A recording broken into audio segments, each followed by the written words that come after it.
Engraçado como algumas verdades só começam a doer quando você finalmente permite que elas encostem em você. E eu fico me perguntando, quantas vezes você já deitou a cabeça no travesseiro e pensou em silêncio se você ficou naquela relação por amor mesmo? Ou só porque o medo de ficar sozinha parecia maior do que qualquer possibilidade de recomeço? Esse tipo de vergonha silenciosa pesa porque quase ninguém admite. Você olha para trás e percebe o quanto carregou relações nas costas, tentando não decepcionar, tentando evitar o julgamento, tentando fugir do abandono enquanto ia se esquecendo de si mesma, um pouquinho por dia. É estranho como o coração tenta justificar. Eu fiz o meu melhor, eu cuidei, eu aguentei porque precisava, mas lá no fundo você sabe que parte disso veio de uma dependência afetiva que nunca foi nomeada, de um amor condicionado que você aceitou por medo do desconhecido. E quando você tenta entender por que permaneceu, surge aquela sensação de prisão emocional que você nunca contou para ninguém. Aquela narrativa interna de sobrevivência que dizia que aceitar menos do que merece era melhor do que perder tudo. E enquanto você tentava ser a mulher que aguenta tudo, a ansiedade relacional te consumia. Você confundia cuidado com amor, confundia presença com escolha, confundia migalhas com afeto e talvez, sem perceber, fez pactos emocionais que te afastaram da própria verdade.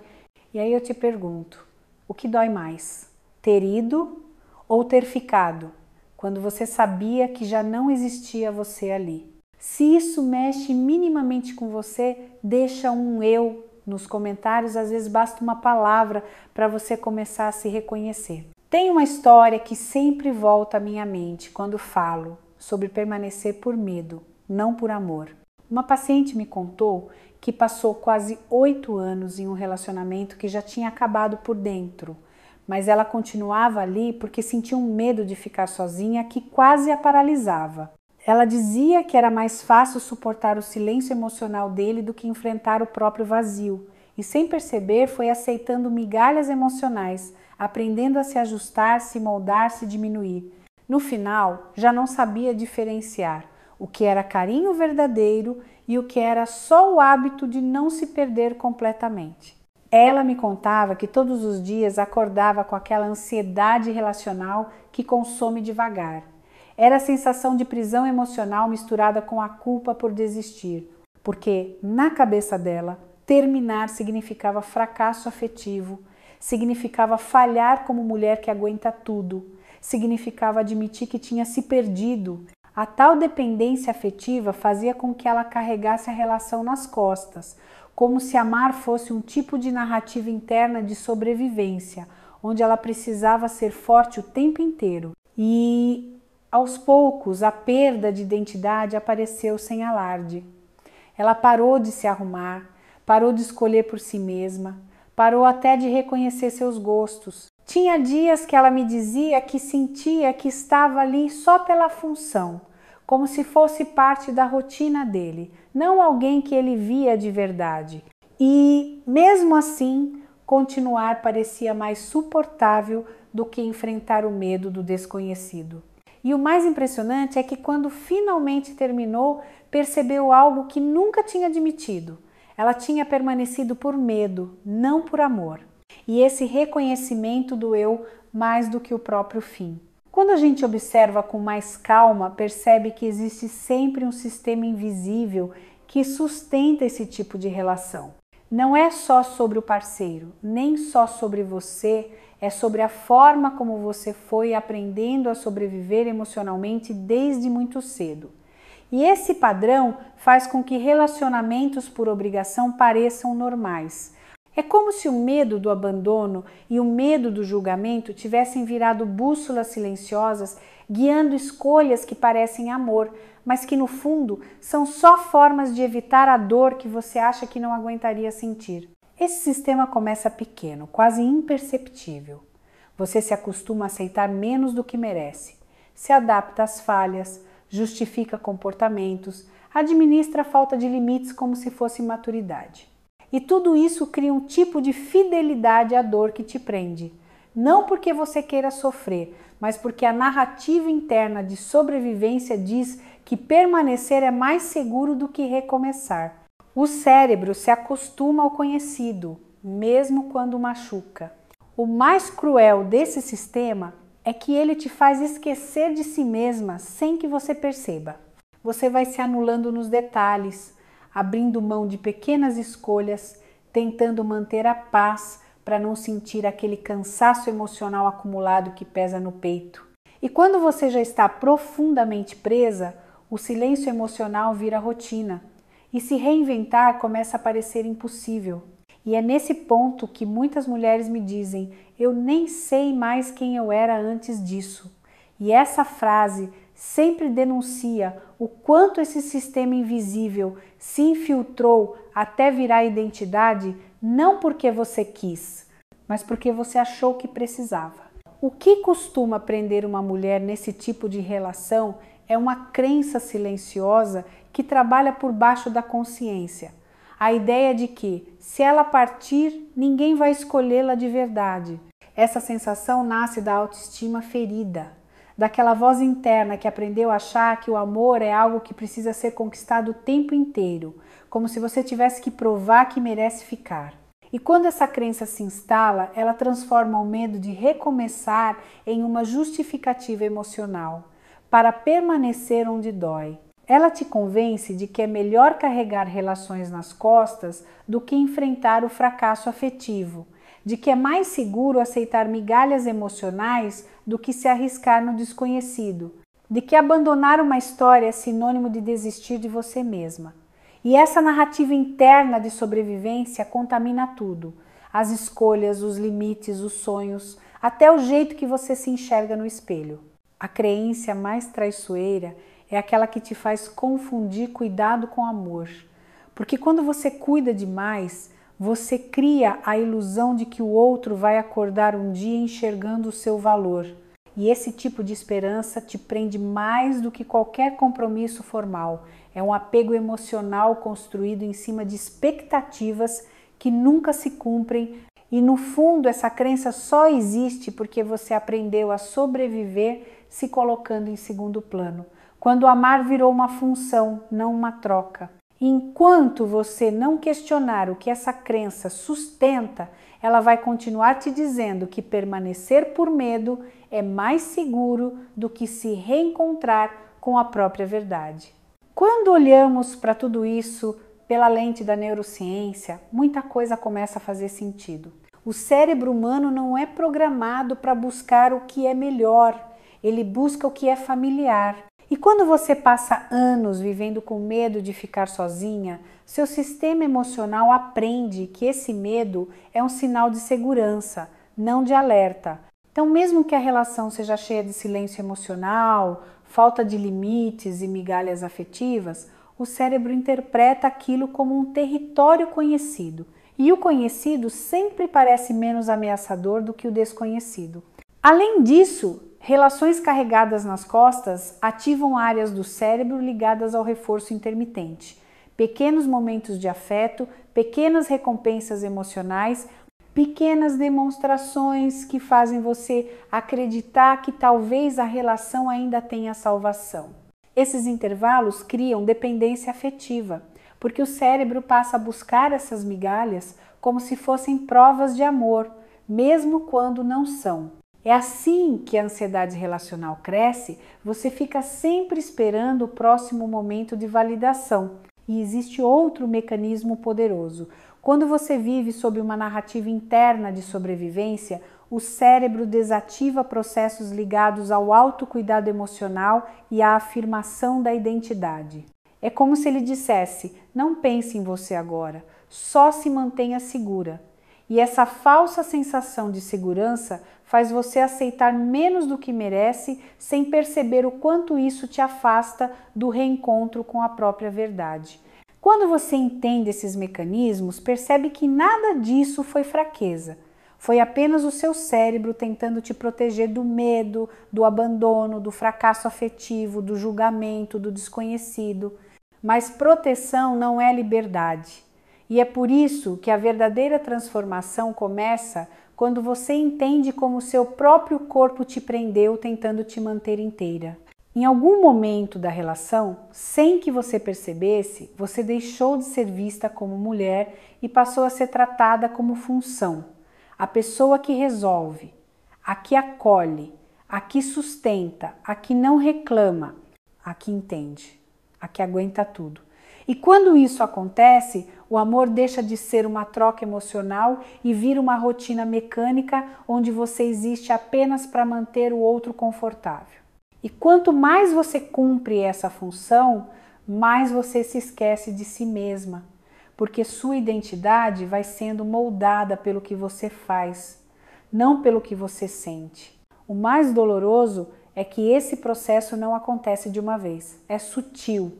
Você abre mão de uma opinião hoje, de um limite amanhã, de um desejo na semana seguinte, até que quando percebe, a sua voz já não pesa nada dentro da relação. E mesmo sabendo que isso machuca, você continua ali porque a dependência afetiva cria a ilusão de que se você parar de cumprir essa função, você perde o pouco de amor condicionado que ainda recebe. E é nesse ponto que muitas mulheres me dizem que sentem uma sensação profunda de prisão emocional, como se fossem parte da casa, parte da rotina, parte da história, mas nunca parte do afeto. E aí você tenta justificar para si mesma: ele precisa de mim, eu faço parte da vida dele, se eu for embora ele desmorona. Só que no fundo você sabe que quem tem desmoronado é você. E talvez a parte mais cruel de virar função seja perceber que mesmo carregando relações nas costas, ninguém percebe o peso que você carrega. Ninguém vê a sua exaustão e isso te faz permanecer por medo, não por amor. Como se sua existência estivesse amarrada à ideia de que, se você não cumprir sua função, você deixa de ser escolhida.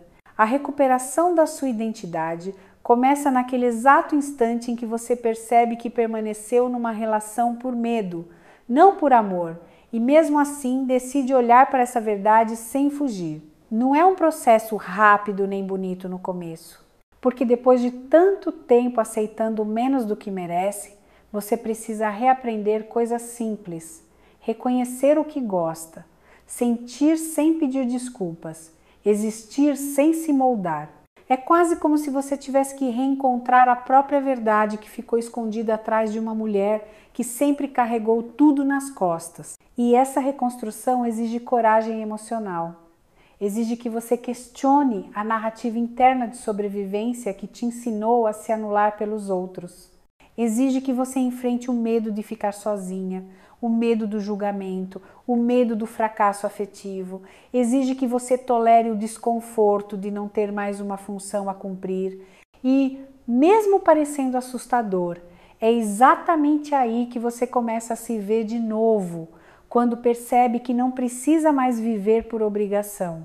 A identidade volta em pequenos sinais. No dia em que você volta a dizer não, no momento em que percebe que estava confundindo o cuidado com amor, no instante em que sente que o silêncio emocional não cabe mais na sua vida. E essas pequenas escolhas criam uma força que você achava que tinha perdido, mas que só estava abafada pelo cansaço emocional acumulado. E à medida que você se reconstrói, começa a entender que sua história não termina na dor que você viveu, ela continua na mulher que você está se tornando. Porque recuperar sua identidade não é voltar a quem você era e descobrir quem você é agora, sem medo, sem função, sem se esconder atrás de uma relação que já não te via. Na prática, a reconstrução começa com movimentos silenciosos, quase invisíveis para quem está de fora, mas transformadores por dentro. Um dos primeiros passos é reconhecer quando você está vivendo sob aquele velho impulso de narrativa interna de sobrevivência. Quando perceber que está prestes a aceitar menos do que merece, pare um segundo e se pergunte: isso é amor ou é medo de ficar sozinha? Essa pergunta simples quebra ciclos que você repete sem perceber, ciclos que nasceram do cansaço emocional acumulado e te mantiveram presa na dependência afetiva. Outro passo poderoso é reorganizar seus limites. Limite não é barreira, é autocuidado emocional. É a forma mais prática de recuperar a sua identidade no dia a dia. Você pode começar definindo pequenas coisas, horários que você não negocia, conversas que não aceita mais ter, responsabilidades que não são suas. Cada limite devolve um pedaço de você mesma, porque te lembra que sua vida não precisa girar em torno da função que você desempenhava na relação. Também faz diferença reconstruir seus rituais pessoais, voltar para atividades que você abandonou, revisitar gostos que ficaram perdidos, permitir pequenos prazeres sem culpa. Isso tira o foco da sensação de prisão emocional e fortalece o reencontro com a própria verdade. Esses rituais acalmam a ansiedade relacional e ajudam você a entender que presença não é sinônimo de amor. Eles te devolvem a sensação de existir fora da relação. E por fim, tenha paciência com essa fase.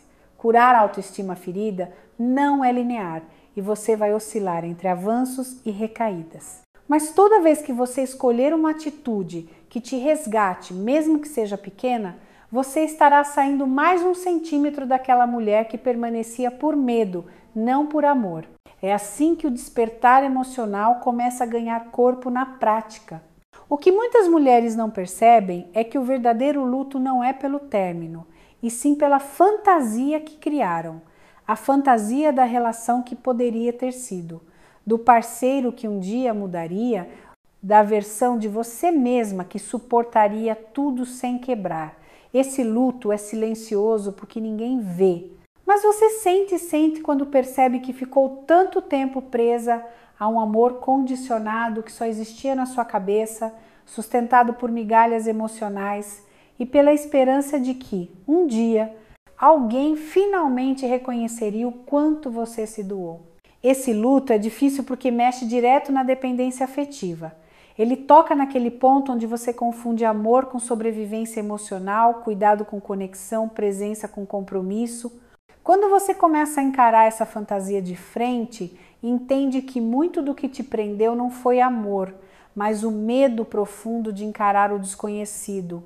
E admitir isso dói, porque revela o quanto você se esqueceu de si mesma, tentando manter viva uma promessa que nunca se cumpriu. E existe uma parte ainda mais dolorosa, aceitar que aquela mulher que você foi, aquela que carregou relações nas costas, que aceitou menos do que merecia, que tentou ser forte o tempo todo, estava apenas tentando evitar o abandono. Ela não era fraca, ela estava só tentando sobreviver emocionalmente da forma que sabia. Mas continuar presa a essa persona impede você de se reencontrar com a própria verdade. E esse é o momento em que o luto vira libertação. Quando você finalmente entende que está chorando pela fantasia, não pela realidade. E que abrir mão dessa fantasia não é fracasso afetivo, é o início exato do seu despertar emocional. Uma das formas mais rápidas de interromper padrões emocionais antigos é trazer luz para aquilo que você sempre fez no automático. Então, para esta semana, eu quero te propor um exercício simples, mas extremamente revelador. Pegue um papel ou escreva no próprio celular e responda com honestidade a uma única pergunta.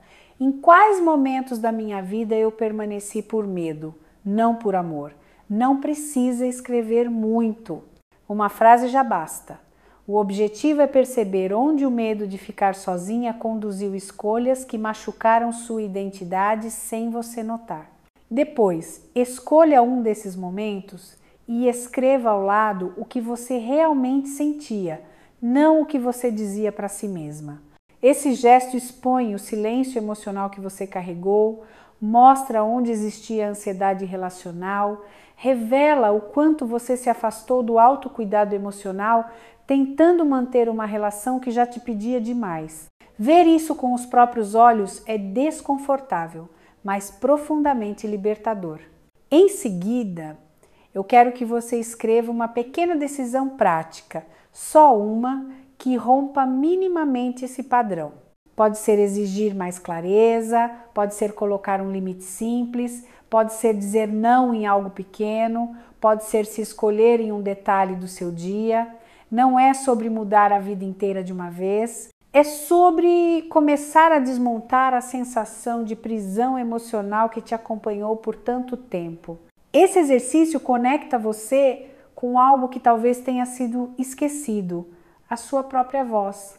E quando você volta a ouvi-la, mesmo que seja baixinho, começa a perceber que permanecer por medo já não combina com a mulher que você está se tornando. Quando você chega até aqui, algo dentro de você já começou a se mover. Não é força, nem coragem repentina, é consciência. E consciência sempre abre portas que antes pareciam trancadas. Talvez você ainda carregue um pouco daquela culpa por desistir, talvez o medo do julgamento ainda sussurre, talvez a dependência afetiva ainda tente te puxar de volta para a narrativa interna de sobrevivência que te acompanhou por tanto tempo. Mas existe um detalhe que ninguém pode tirar de você, agora você sabe. Sabe que aceitar menos do que merece não é destino. Sabe que se perder de si mesma não é amor. Sabe que permanecer por medo, não por amor, não te serve mais. E eu quero que você guarde isso com carinho. Recuperar sua identidade não acontece num dia especial. Acontece nesses pequenos despertares, nesses instantes em que você admite verdades que evitou por anos, nesses momentos em que o silêncio emocional começa a incomodar mais do que a solidão. É aqui que o reencontro com a própria verdade começa a ganhar forma, exatamente no ponto onde você decide parar de fugir de si mesma. E, se alguma parte desse vídeo tocou em algo que você nunca disse em voz alta, compartilha um "tô ouvindo" nos comentários. É simples, não dá trabalho, mas te permite se ver um pouquinho mais. E, ao mesmo tempo, ajuda outras mulheres a perceberem que não estão sozinhas nisso. Talvez você tenha percebido, enquanto me ouvia, que boa parte da sua história afetiva foi construída em cima de medos que você nunca escolheu sentir. E isso muda tudo, porque quando você entende que permanecer por medo, não por amor, não diz nada sobre o seu valor, diz apenas sobre o que você aprendeu a chamar de segurança, você começa a olhar para si com mais gentileza. E essa gentileza abre espaço para escolhas mais maduras, mais conscientes, mais suas. A vida te cobra coragem, sim, mas ela também te oferece possibilidades que você só enxerga quando para de carregar relações nas costas e começa a carregar a si mesma. E eu quero que você pense nisso com carinho. O que você faria hoje se não tivesse medo do abandono, do julgamento, do desconhecido? Que tipo de amor você aceitaria se não estivesse tentando sobreviver emocionalmente o tempo inteiro? Quem você seria se não tivesse passado anos vivendo sob essa sensação de prisão emocional? Me conta nos comentários qual foi o ponto deste vídeo que mais te despertou. Às vezes, uma frase, uma lembrança, um incômodo já abre espaço para mudanças profundas. E se você quiser continuar entendendo sua própria história com mais clareza, se inscreve no canal e ativa as notificações. Toda semana a gente fala sobre essas dores que ninguém explica, mas que moldam quem você está se tornando.